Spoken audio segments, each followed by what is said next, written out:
Okay, this is this is a X-Facto blade. This is a bootleg X-Acto. The genius that developed this put the lanyard hole in direct line with the freaking blade. Are you kidding me? It's not even cutting. Look, it's just scratching the surface. Next up, this stupid thing. Another one of those buttes that it couldn't even cut the package that it came in. Look at this. You guys out there, there's two things on the planet Earth. That would have sucked if my finger was there, I guarantee it. Gentlemen, ladies, and anyone in between, I welcome you all, and today we're going to have ourselves a little bit of fun comparing, contrasting, and critiquing every single $15 and under keychain carry blade available today off of, you guessed it, Amazon.com, or as I like to call it, Alibabazon.com, because we all know half the crap on there. It's coming from China, half the stuff you can't even pronounce the name of, so you might as well be shopping on Alibaba or DHgate. So, with all that being said, let's kick this off by going over what I consider to be the benchmark of the keychain carry genre of blades. This is a cold steel micro recon, 25 bucks, easy open, great lockup, very sturdy, very sharp out of the box, easy to sharpen.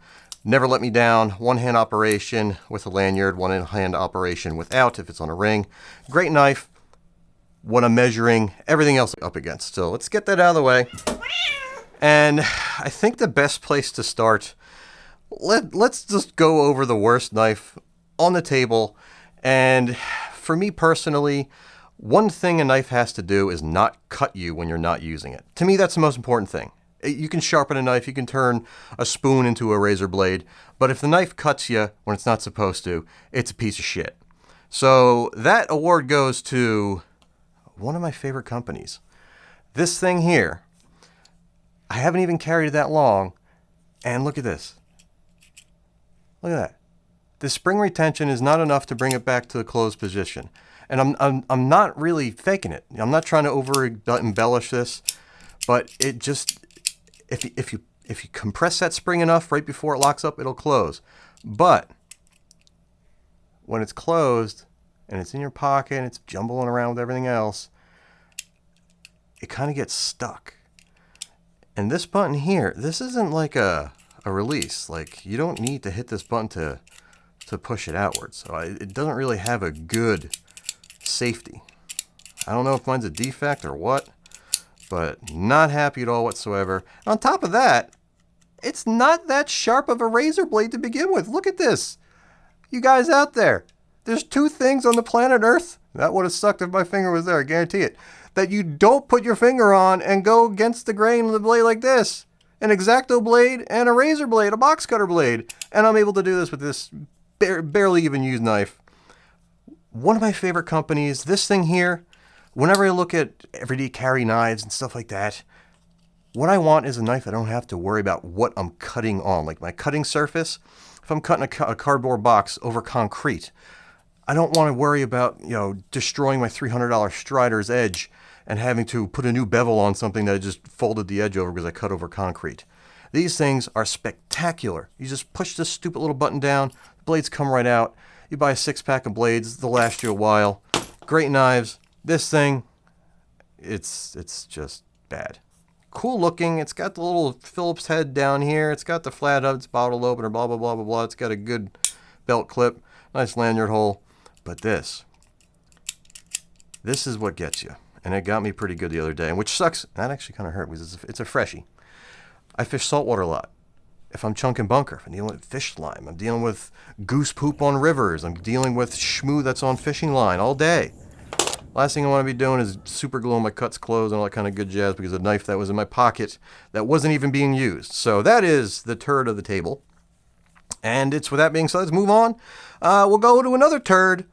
I don't know what this thing's supposed to be. It's got a Transformers face on it. I don't know if that's a Decepticon or whatnot. I don't know if it's the exact thing. I guarantee it for the price of this thing. They didn't pay for any licensing. It has a unique look to it, which is why I decided to put it on this list. It's surprisingly sturdy. That's the crazy thing about it. When this thing is in there in place, it locks up pretty good. You can see there's a little bit of wobble. But its side play is not that bad at all. But if you look, See, I'm pressing down the palm of my hand. Not even the tip is sharp. So this thing, rule number 2. In 2019, you buy a knife, it better be sharp out the box. That's going back to Amazon. Next up, this stupid thing. Another one of those buttes that it couldn't even cut the package that it came in, which was one of the tests I was going to do on camera, but unfortunately, the majority of them couldn't even cut the box they came in. And I'm like, you know what? Before I start shooting, let me grab a piece of cardboard and see if I can cut the cardboard. And look, come on, really? And this is the crap cardboard in the FedEx boxes. Amazon's cardboard box is better than this thing. That's going to be going back to Amazon. Next up, this thing. All right, another. You know, it'd be funny if I grabbed the wrong knife, thinking it wasn't sharp. Never mind, we're not going to go there. Another SOG, dirt cheap. I figured, you know, I'll get a little keychain knife from a girlfriend, and lo and behold, I can't even cut cardboard with it. Are you kidding me? It's not even cutting. Look, it's just scratching the surface. This is beyond its return window, unfortunately. But this is what spurred this review on. I'm like, really? An SOG product that's a real turd? I thought SOG made good stuff. That's my first experience with anything from them, and god-awful. Next up, this thing. I saw this on a couple of the reviews. They really liked it, but I don't know what they were thinking. First off, see that? That's how much pressure you have to put on to get it to deploy. And I understand with use, it'll get a little bit easier to open. It's fairly sharp out of the box. You have these serrations that might as well be hypodermic needles, and they're almost as long. We all know that's not what you want when you're trying to cut rope. You want gradual serrations so you can actually run whatever you're cutting is over them, not have it poke through. But this is the kicker, all right? If you used a lanyard instead of this metal ring, it's not even a split ring, it's just like a single loop. I'll see if I can fit this through. This is all unscripted. But if you look at the edge, see how it's kind of got that divot in there? Right there? I'll show up on this side, right? The genius that developed this put the lanyard hole in direct line with the freaking blade. Look at it. And they use a metal ring. That metal ring, you can see the blade in there. Watch as I push it down. Or watch as I move it out. Right there. Hello, blade. Goodbye, blade. Hello, blade. Goodbye, blade. And look what it did to the ring.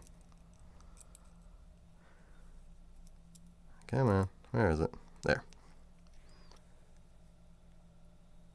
It beat up that metal ring. So you got metal on the edge, on the cutting surface, right where you want it. Come on, really? And as far as gripping this area here, it's not easy at all. It really isn't. It's doable. I'm not saying it's a complete piece of junk. It's not. But you see what I'm trying to do here? It's like, geez, come on.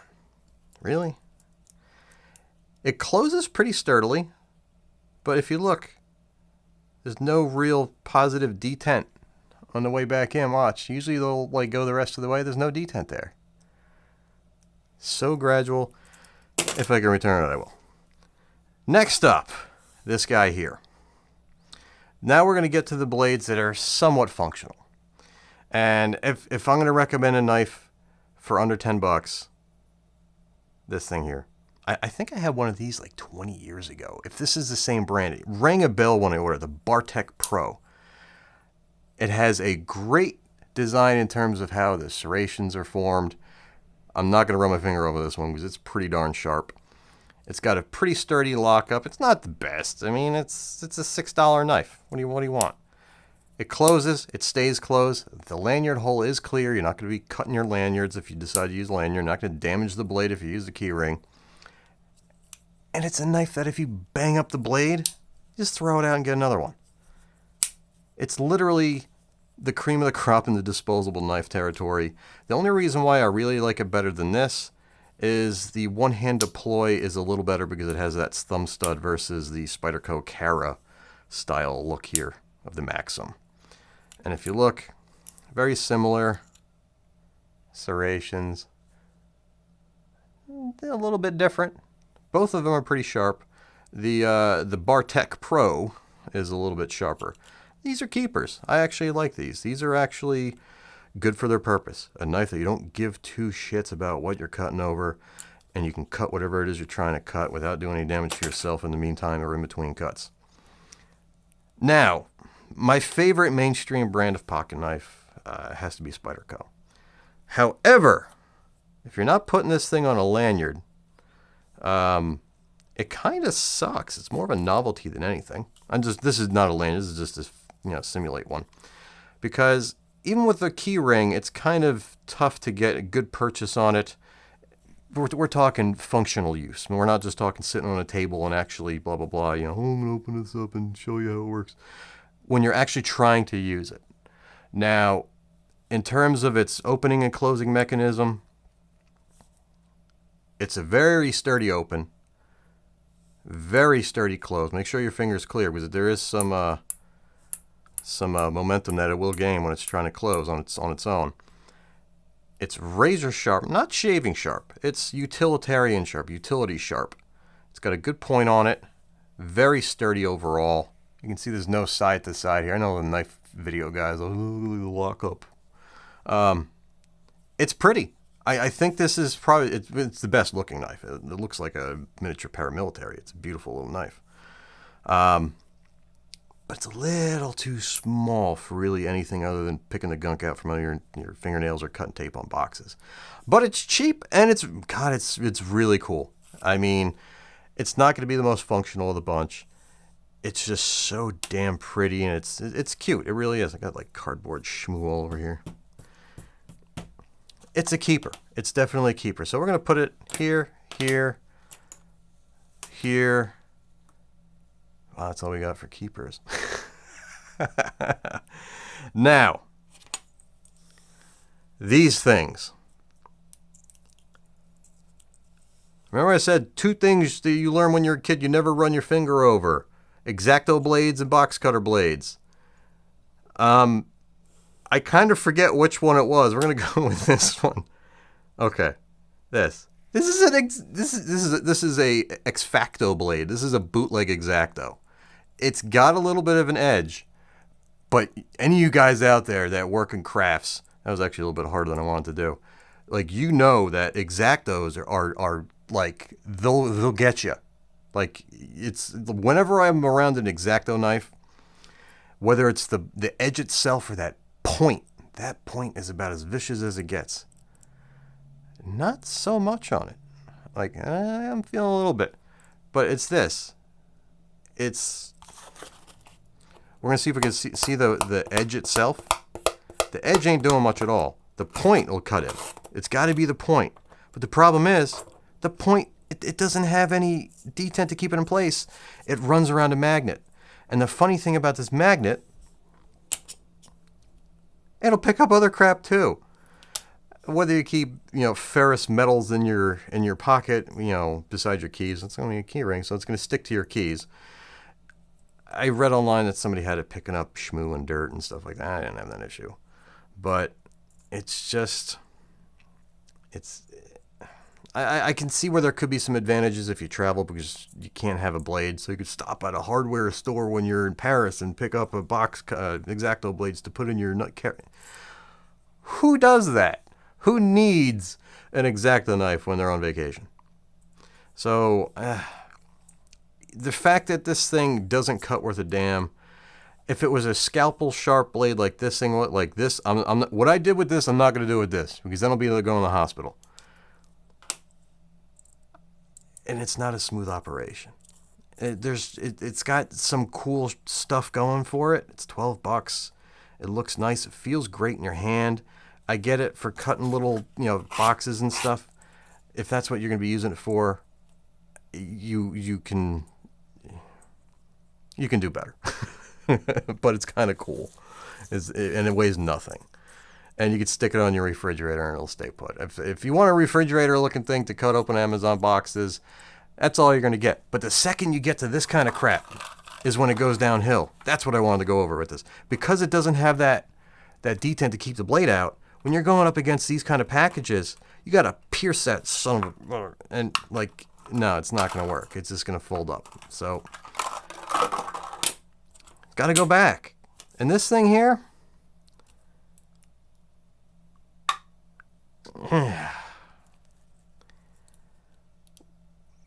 Same thing. It's a detent on the output end of it. It doesn't even stay out. But I mean, this is actually a real X-Acto, unless they're covering the letters that actually say X-Facto. It's a real X-Acto blade. It's not a bootleg, and it's razor sharp. We're not going to play around with this one. This is the stuff that gives you nightmares and keeps you up at night, is having this drop on your foot. It's tiny. It's compact. It's the smallest and lightest.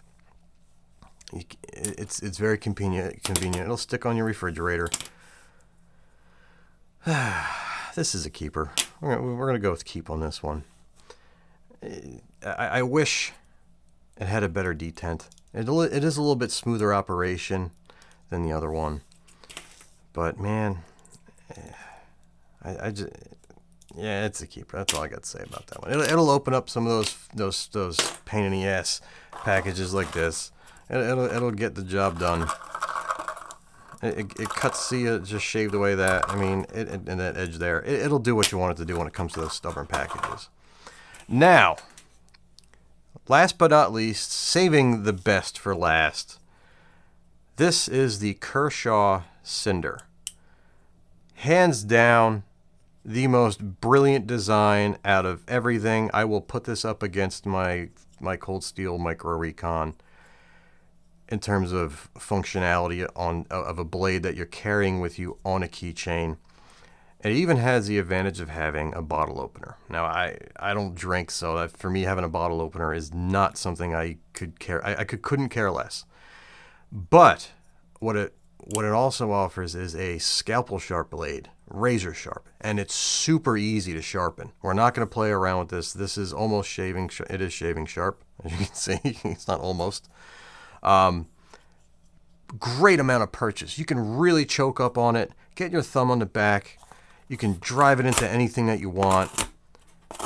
Kershaw's well known in the industry. I've never owned one. I've never owned a Kershaw blade. This is my first one. And after a short time with this thing, I'll tell you what, if this is any indication of the other products that they offer, Kershaw's got to be making some good stuff. I'm a fixed blade guy. I like stuff that doesn't rust. I like things that are fixed blades. Folders, I beat up. This is a gem. This was the last knife that I opened that I ordered out of all these knives. And I'm like, all right, this is going to be a turd. This is going to be a piece of... Nope. Blown away. Great handle. Super sturdy. Great grip. Even if your hands are sweaty. Even if, you know, you're just pulling it out just to cut a tag off of something. You can cut a choke up on it like this. You can hold it a million different ways. It's super skinny through here so your fingers can come around and get underneath. You're not going to slip up on the blade, which you guys all know. You get over this knurling here and come up on the edge. It's like, yo, that, you know, we all know. We've all been there. Brilliant. One-hand operation, has a thumb stud. Although it's not necessarily an ambidextrous, both sides at the same time thumb stud. You got to kind of go back in here and remove this and switch sides. But, can you even do that? Oh, you can't even do that. So it's not ambidextrous. It's only going to be right hand with your thumb. Sorry about that. But, for the cost, for the price of entry, let me get my hair out the way because shave that sucker off. The winner of everything on this table, hands down, the Kershaw Cinder. Brilliant. Again, very sturdy, and since the guys like to talk about the lockup,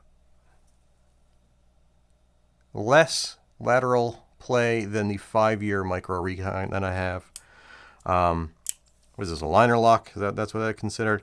Comes in at under halfway, so you don't have to really force it over like, 6 feet to get it to close.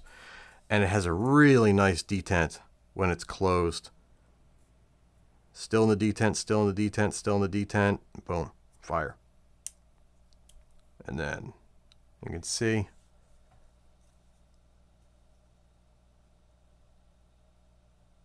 Boom. Brilliant little blade. And it's with all that being said, guys, for those of you that are still here, I thank each and every one of you for your time spent here. Without you, I wouldn't have a platform to even speak on. And yeah, so if you haven't already, hit that like button. If you're not already a subscriber, I hate to break it to you, I'm not a knife guy as far as the YouTube channel is concerned. I'm more or less fishing tackle. But I figured I'd put this out because it was a fun little review. So if you want to subscribe to me, check out all the reviews I do on fishing tackle, on all the hacks that I perform on fishing tackle. Please feel free to check out some of my previous videos. I have hundreds of them. And until next time, guys, tight lines, and I shall see you soon.